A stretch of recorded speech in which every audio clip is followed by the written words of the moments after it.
Hi guys, welcome to my channel. I am the reader, and today we will be reading from Pettyrevenge. Neighbor won't clean dog poop off the sidewalk, got a taste of his own medicine. To clarify, me is me and SN is shitty neighbor. I've been living in this neighborhood for a couple of years now. My neighbor just recently got a dog and a young black lab and decided to start taking him on walks. You can probably tell what's coming next. For some context, I have a dog, a mutt to be exact. He's a very good dog and wouldn't hurt a fly. I frequently take him on walks and clean up after him every time. I walk outside to collect the mail one morning and notice a decent-sized pile of dog shit staring at me a couple of feet away from my mailbox on the sidewalk. A little peeved, I fetch a plastic bag from my house and dispose of it. At this point, I wasn't sure who the culprit was, as there were a few neighborhood dogs around. A couple of dogs later, I happened to see shitty neighbor walking his dog in front of my house. No big deal. He can walk his dog if he wants to. A few hours later, I go outside to mow the lawn and notice another turd on the sidewalk. A little annoyed, and with pretty good confirmation on the party responsible, I finish what I'm doing and clean it up. The next week, I notice shitty neighbor walking his dog again. On the first lap around the neighborhood, the dog lays another turd on the sidewalk, and they both keep on moving. I go outside and pretend to water my lawn when shitty neighbor comes back around. I politely remind him that it would be nice if he could pick up after his dog. His response to this was along the lines of, "It's a public sidewalk. I can do what I want, man." Annoyed, I take this as a loss, return inside, and clean up the poop later. A couple of weeks later, the same thing happens and the same confrontation. This time, I spoke to him before his dog did his business, and he muttered the same kind of response. A few days after that, while I was walking my dog, I hatched a plan. My dog had done his business on our walk. I cleaned it up, placed it into a small plastic bag, and when I got home, emptied the contents of the bag into a small bin in my backyard. I continued this, using the shit from my dog and the shit his dog left on my sidewalk. I did this for about a month before I decided I had enough in the bin. I made sure to wake up bright and early in the morning and picked up the bin and a shovel, walked across the street to shitty neighbor's yard, and emptied the contents of the bin on his sidewalk, making sure to cause as much carnage as possible. Later in the day, I heard banging on my door. I opened my door, and not too surprisingly, shitty neighbor was standing there, berating me about how ridiculous I had been, and that I needed to clean his sidewalk immediately. Much to his dismay, I replied with, "It's a public sidewalk. Handle it yourself." I said this with a shit-eating grin, no pun intended. He stormed off and closed the door. Later in the week, I saw him spraying down his sidewalk with a pressure washer while out walking my dog. Oh my gosh, people are so petty.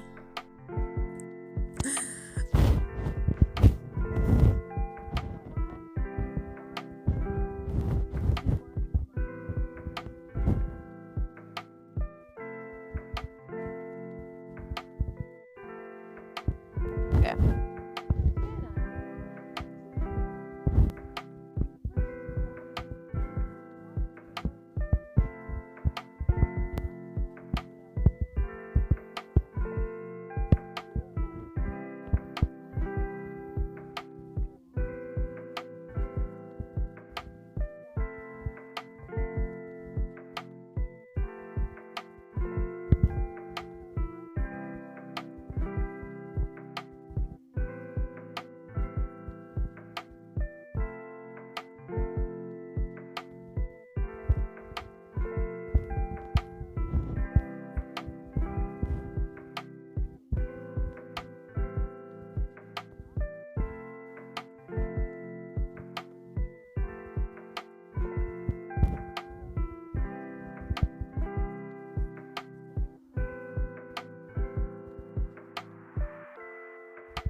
That was fun.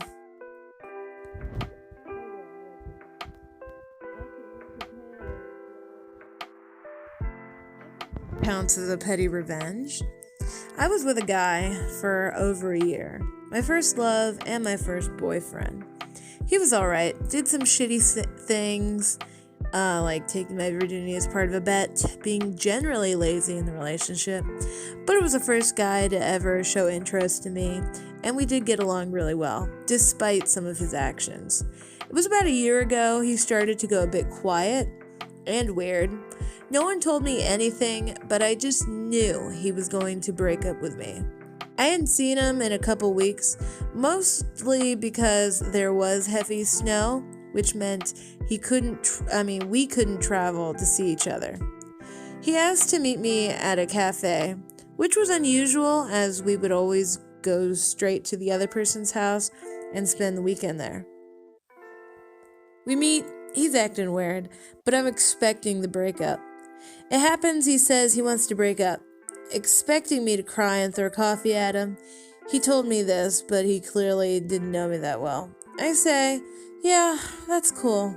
I brought all your stuff from my house. Here's your shit. I handed him a pre-made bag and even spritzed with my usual perfume to add that extra sting. He was surprised I knew, but said I was cold-hearted later on. I totally forgot to add when he sat on the seats next to me, I kissed him on the cheek to thank him for buying the coffee before he broke up with me.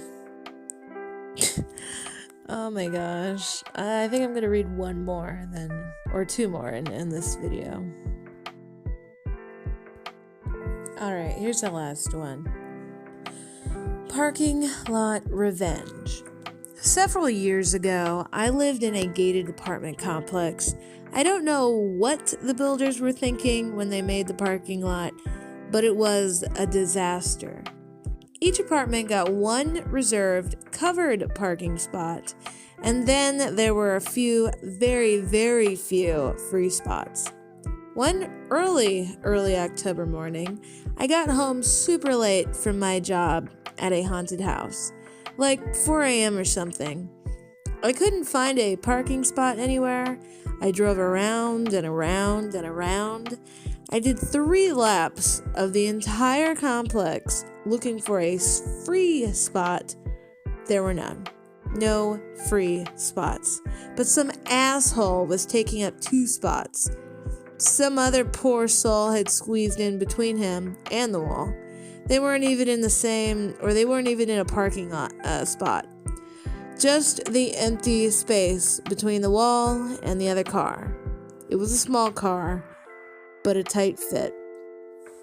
I considered parking someplace else and walking home, but I didn't want my car towed or stolen, and I'd have to climb the wall. I was too tired to climb the wall, so I did what I had to do. I rolled down both my windows so I could see the sides of my car more clearly, and I inched my way into the half parking spot that was not taken. It took a lot of back and forth, getting the angle right so I didn't scratch either car. I didn't care about my paint job. I didn't even have one. I was driving a crappy old car. Key me. I don't give up. It took me probably 45 minutes, but I was pretty pissed off and determined. This guy always did this, and I was sick of it. Finally, I got the car in park. It was sandwiched so tightly between the 2 cars that I couldn't even put my hand between my side mirror and their door. It was close enough that my arm wouldn't fit between the cars, let alone my body. I popped the trunk, pulled down the seats, and Spider-Man crawled out of the back of my car. I took a moment to admire my handiwork. It was beautiful. I was closer to being in the parking spot than he was. I just looked like I was bad at parking. He looked like he parked illegally. So if one of us was going to get towed, it would be him.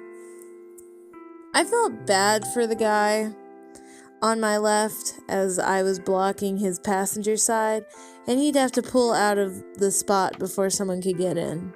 The asshole, though, had his driver's side blocked.